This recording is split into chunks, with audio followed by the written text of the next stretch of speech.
Justin hammer के drone युद्ध के बाद कुछ महीनों तक सब शांत रहा, पर टॉनी को पता था असली खतरा अभी बाकी है। उसकी तकनीक की चोरी लगातार हो रही थी। आखिर एक दिन सामने आया सबसे खतरनाक दुश्मन अल्ट्रॉन, एक एआई जो इंसानों को खतरा मानकर उन्हें मिटाना चाहता था। अल्ट्रॉन ने दुनिया भर की फैक्ट्रियों, मिसाइल सिस्टम और रोबोटिक नेटवर्क को हैक कर लिया। टॉनी को एहसास हुआ कि यह उसी की गलती से बना एक पुरानी फाइल, एक अधूरा एआई कोड जो उसकी ही तकनीक से पावर हुआ था। अल्ट्रॉन ने हजारों रोबोट आसमान में छोड़ दिए और योजना बनाई कि एक शहर को आसमान में उठाकर उसे गिराकर पूरी दुनिया का संतुलन बिगाड़ देगा। टॉनी ने अपने सभी सूट एक्टिवेट किए, हाउस पार्टी प्रोटोकॉल। आकाश में दर्जनों आयरन मैन सूट चमक उठे। टॉनी, रोड्स और उसके सभी सूटों ने मिलकर अल्ट्रॉन का सामना किया। लड़ाई इतनी भयानक थी कि आसमान आग से भर गया।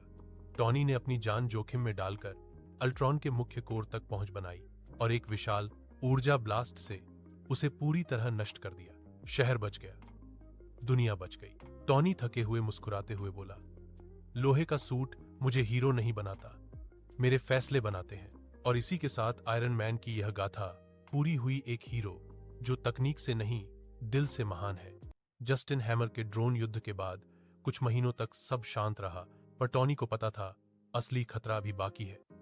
उसकी तकनीक की चोरी लगातार हो रही थी। आखिर एक दिन सामने आया सबसे खतरनाक दुश्मन अल्ट्रॉन, एक एआई जो इंसानों को खतरा मानकर उन्हें मिटाना चाहता था। अल्ट्रॉन ने दुनिया भर की फैक्ट्रियों, मिसाइल सिस्टम और रोबोटिक नेटवर्क को हैक कर लिया। टॉनी को एहसास हुआ कि यह उसी की गलती से बना एक पुरानी फाइल, एक अधूरा एआई कोड जो उसकी ही तकनीक से पावर हुआ था। अल्ट्रॉन ने हजारों रोबोट आसमान में छोड़ दिए और योजना बनाई कि एक शहर को आसमान में उठाकर उसे गिराकर पूरी दुनिया का संतुलन बिगाड़ देगा। टॉनी ने अपने सभी सूट एक्टिवेट किए, हाउस पार्टी प्रोटोकॉल। आकाश में दर्जनों आयरन मैन सूट चमक उठे। टॉनी, रोड्स और उसके सभी सूटों ने मिलकर अल्ट्रॉन का सामना किया। लड़ाई इतनी भयानक थी कि आसमान आग से भर गया।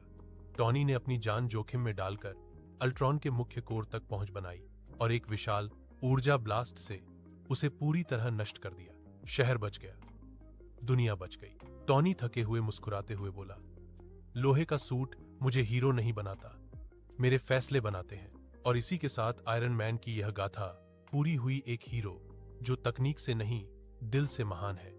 अल्ट्रॉन के खात्मे के बाद टॉनी स्टार्क ने सोचा था कि अब शायद वह आराम कर सकेगा, लेकिन टेक्नोलॉजी की दुनिया में शांति ज्यादा देर टिकती नहीं। अचानक दुनिया भर में अजीब अजीब ऊर्जा तरंगे महसूस होने लगीं। सैटेलाइट, फोन नेटवर्क और यहां तक कि आयरन मैन के सूट तक गड़बड़ाने लगे। टॉनी ने जांच शुरू की और पता लगाया कि यह सब कर रहा है एक रहस्यमयी वैज्ञानिक डॉ टेक्सन, जो मानता था कि दुनिया को बचाने के लिए इंसानों को डिजिटल रूप में बदल देना चाहिए। उसके पास एक मशीन थी, डिजिटल नेक्सस, जो किसी भी इंसान को डेटा में बदल सकती थी। डॉ टेक्सन ने पहले ही कई शहरों के लोगों को डिजिटल कैद में डाल दिया था। टॉनी समझ गया यह लड़ाई तकनीक की नहीं, इंसानियत की है। उसने अपने सूट में एक नया अपग्रेड बनाया, क्वांटम फेज शील्ड, जो डिजिटल तरंगों को रोक सकता था। जैसे ही टॉनी टेक्सन की लैब पहुंचा, हजारों डिजिटल ड्रोन उस पर टूट पड़े, लेकिन आयरन मैन ने एक एक को ध्वस्त करते हुए रास्ता बनाया। अंत में टॉनी मशीन के कोर तक पहुंचा और टेक्सन से मुकाबला हुआ। बिजली, लेजर और डिजिटल तरंगों की भीषण लड़ाई के बीच टॉनी ने मशीन का ओवरलोड मोड एक्टिवेट कर दिया। जोरदार धमाके के साथ डिजिटल कैद खत्म हुई और लोग आजाद हो गए। टॉनी ने लहराते धुएं में खड़े होकर कहा, टेक्नोलॉजी इंसानों के लिए है, इंसान टेक्नोलॉजी के लिए नहीं।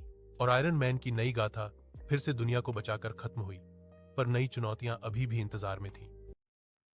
Iron man part 17। टेक्सन को हराने के बाद दुनिया कुछ समय के लिए शांत रही, लेकिन एक रात टॉनी के सारे सैटेलाइट एक साथ ऑफलाइन हो गए।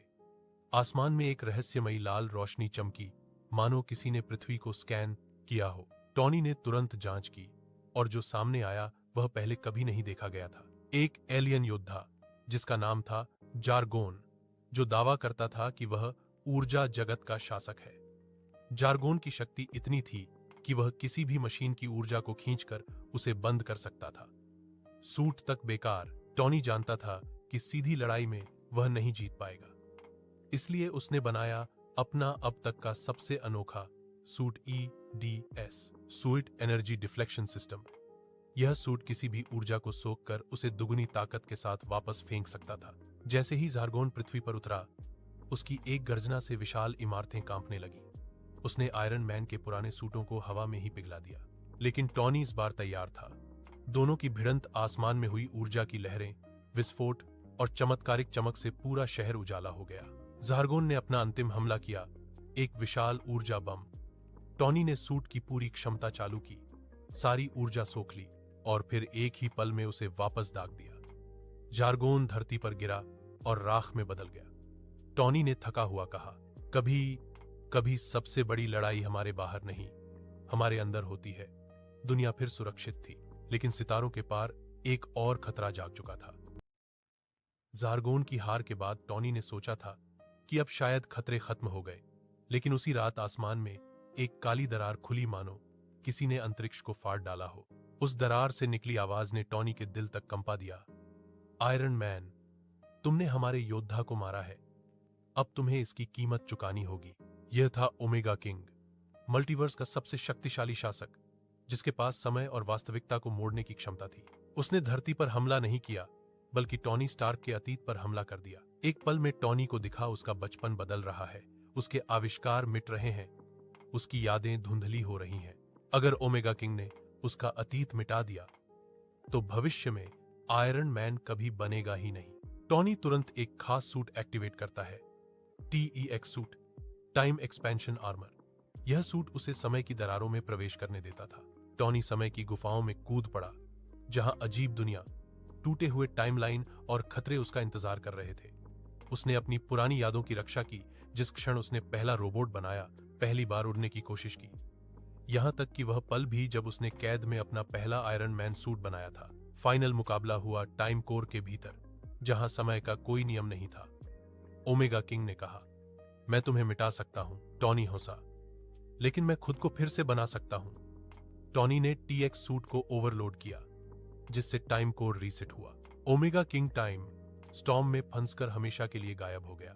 सूट जल रहा था, समय टूट रहा था, लेकिन टॉनी ने छलांग लगाई और आखिरकार अपने असली समय में लौट आया।